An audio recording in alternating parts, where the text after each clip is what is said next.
সবজি বাজার করতে কিন্তু আমার খুব ভালো লাগে। তো দেখো রান্না করতে করতে কিন্তু আমি চলে গেছি সবজি কিনতে। তো এই কাকুর থেকে আমি কিন্তু সবজি নিয়েছি কিন্তু বাকি দিয়ে, টাকা ছিল না। তো এই কাকুটা আমাকে চেনে বলে 105 টাকার আমি সবজি বাজার করেছি। তো সেটা আমি নেক্সট দুদিন পরে দিয়ে দেবো।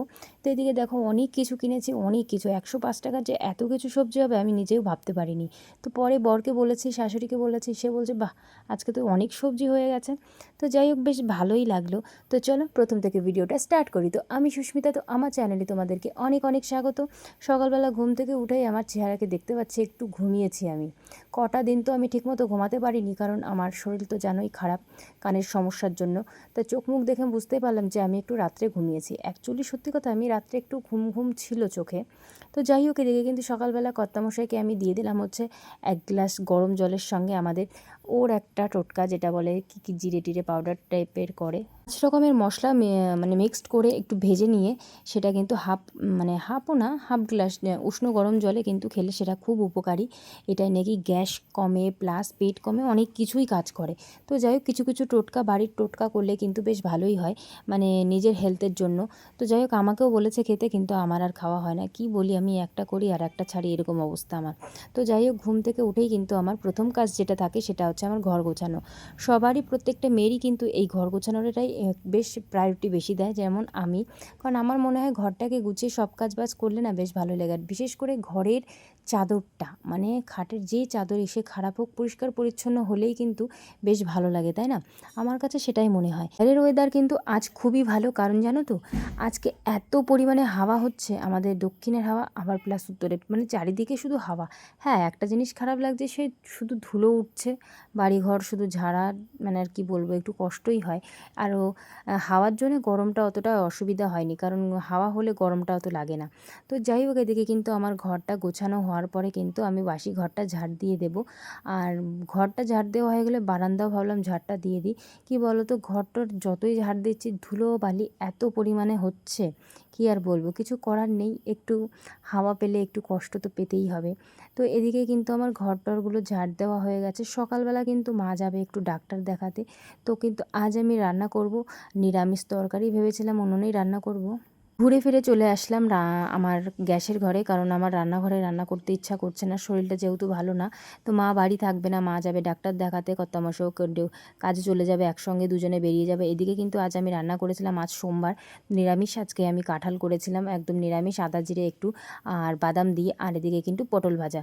কি বলতো, চাল নিয়েছি বেশি, কি জানি এরা দুজন চলে গেল, কখন কি আসবে ঠিক নেই। এই সকালে এত ভাত কে খাবে?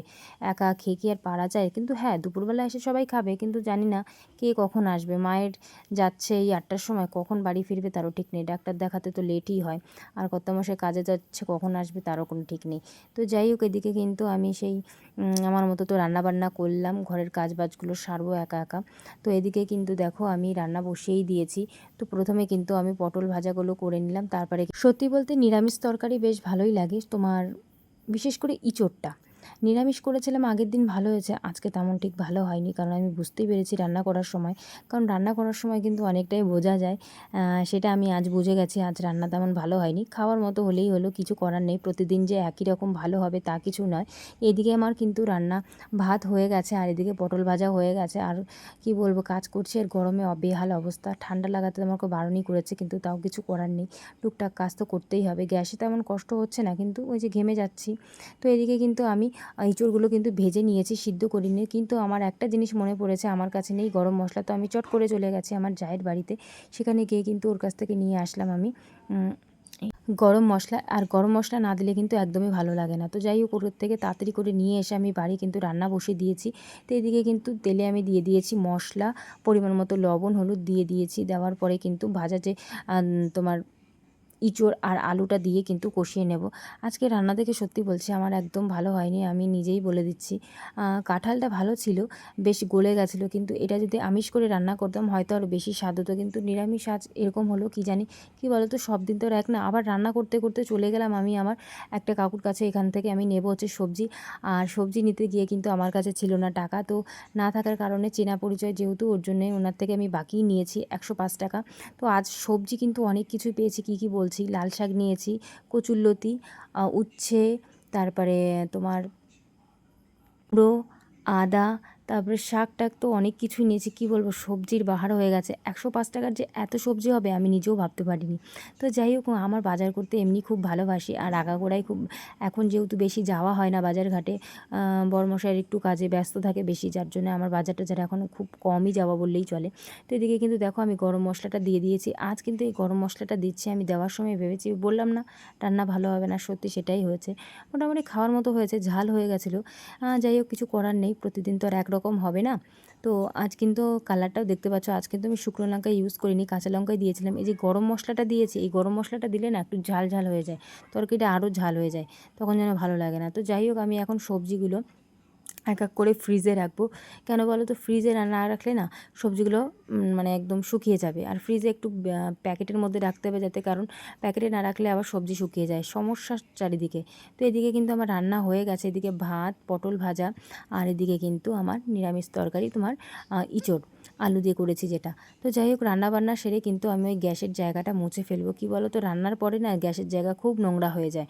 উনুনে তো রান্না করলে সেটা বিকালে হোক বা সকালে হোক মুছে, মানে লেপে ফেললেই হয়ে যায়, কিন্তু গ্যাসের জায়গায় সাথে সাথে না মুছলে কিন্তু একদমই ভালো হয় না। তো যাই হোক, আমি এদিকে কিন্তু, আর দেখতে পাচ্ছ গ্যাসের সামনে কালো হয়ে গেছে, রান্না করতে করতে না কালো হয়ে গেছে। কী বলো তো, দেখা যাক পরে ঠিকঠাক করা যায় কি না, কারণ দেখতে ভালো লাগে না। তো যাই হোক, এদিকে বলতে বলতে কিন্তু আমার গ্যাসটা মোছা হয়ে গেছে। আর গ্যাস না মুছলে না ভালো লাগে না। অনেক দিন ধরেই ভাবছিলাম যে গ্যাসটা মুছবো, যেহেতু গ্যাসে তো আমি তেমন রান্না করা হয় না। আজকে অনেক দিন পরেই আমি কিন্তু গ্যাসে রান্না করেছি। তো বেশিরভাগ সময় কিন্তু আমরা উনুনেই রান্না করি, যার কারণে গ্যাসে সেরকম রান্না হয় না বলে পরিষ্কারও করা হয় না, করি আমি মাঝে মধ্যে। তো যাই হোক, এদিকে কিন্তু রান্না বান্না সেরে কিন্তু আমি চট করে খেয়ে নিয়েছি, শরীরটা ভালো লাগছিল না, হঠাৎ করে মাথা কেমন ঘুরছে, ভাবলাম খেয়ে নিই। তো খাওয়া দাওয়া সেরে কিন্তু এই যে দেখতে পাচ্ছ ঠান্ডার ওষুধ নিচ্ছে, এই নাকে নিতে হবে। কী যে আমি ওষুধ নিলাম, জীবনে আমার কোনো ডাক্তার জন্য বাদ গেল না জীবন থেকে।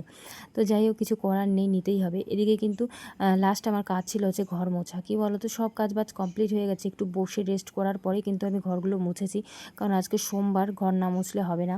তো এদিকে কিন্তু আজ আমি পুজো দেবো না, মাই এসে দেবে। বুঝতেই পারছো কী কারণে দেবো না। তো যাই হোক, এদিকে কিন্তু আমার ঘর মোছা হয়ে গেলে মোটামুটি একটু রেস্ট করে কিন্তু আমি চান করব। তারপরে চান সাথে সাথে করব না, যেরকম আগে কাজ করেই সাথে সাথে চান করতাম বলে আমার ঠান্ডার সমস্যা হয়ে গেছে। এখন আর সেই দোষ করছি না, মানুষকে আর বারে বারে একরকম দোষ করে, সেটাই আমি বুঝে গেছি। এখন আর এই কাজ করা চলে না। তো যাই হোক, মা কিন্তু 12:30 1টার মধ্যে চলে এসেছিলো, আর এখানে ওনার সাথীরা ছিল, আর পিসি ছিল, এক পিসি, যার সঙ্গে অনেকক্ষণ গল্পগুজব হলো। আমিও ছিলাম সেখানে বসে। তারপরে কিন্তু চলে গেলাম চান করতে। চান টান করে কিন্তু ফ্রেশ লাগছে। আজকে শ্যাম্পু করেছি, কারণ মাথায় তেল দেওয়া হয়েছে অনেক দিন, তা ভাবলাম আজকে এই শ্যাম্পুটা করে নিই, মাথা না ধুলে না ভালোই লাগে না, আরও ঠান্ডা লাগলে কিন্তু মাথায় নোংরা থাকলে ভালো লাগে না। তো যাই হোক, এদিকে একটা ক্রিম নিয়েছি, তোমাদের দেখিয়েছিলাম আগের ভিডিওতে। এই ক্রিমটা বেশ ভালো শ্যুট করেছে, জানি না আমার মুখেই যে কী শ্যুট করে আর কি না করে আমি নিজেও জানি না। তো চেষ্টা করি একটুখানি মুখে কিছু ক্রিম দেওয়ার, আগে তো কোনো কিছুই করতাম না, এখন বেশ টুকটাক কিছু মুখে নিই। তো যাই হোক, এদিকে কিন্তু নিজে ফ্রেশ ট্রেশ হয়ে তারপরে আমি চলে গেলাম আমার একটু জায়ের বাড়িতে।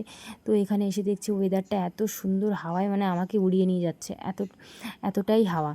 তো যাই হোক, বেশ ভালোই লাগছিলো। গিয়ে কিন্তু একটু ওর সঙ্গে একটু কথা টথা বলে আবার বাড়ি চলে এসেছি। বাড়ি এসে কিন্তু আমি করেছিলাম একটু আম মাখা, মুখে ভালো লাগছে না কোনো কিছুই খেতে, তো কাসুন্দি দিয়ে একটা আম মেখে কিন্তু দারুণ খেলাম, বেশ ভালোই লাগলো, মুখে বেশ স্বাদ চলে আসলো, কারণ এমনি ঠান্ডা লেগে আছে, যার কারণে কিন্তু মুখে একটু টকটক কিন্তু ভালো লাগে, কিন্তু আমার খাওয়াটা ঠিক চলে না। যাই হোক, একটুই খেলাম। তারপরে সন্ধ্যার দিকে কিন্তু মা দিয়ে দিয়েছে সন্ধ্যা, আর আজ আমি রান্না করব রুটি আর সাদা আলুর তরকারি। বিকালবেলার দিকে ভাবছিলাম কি রান্না করব, তো তাড়াতাড়ি করে ফেললাম, যেহেতু ওয়েদারটা দেখলাম বেশ খারাপ, যেহেতু কারেন্ট টারেন্ট চলে গেলে রান্না করতে অসুবিধা হবে। তো চলো, ভিডিওটা আমি এই পর্যন্ত শেষ করব। ভালো থেকো সবাই, সুস্থ থেকো।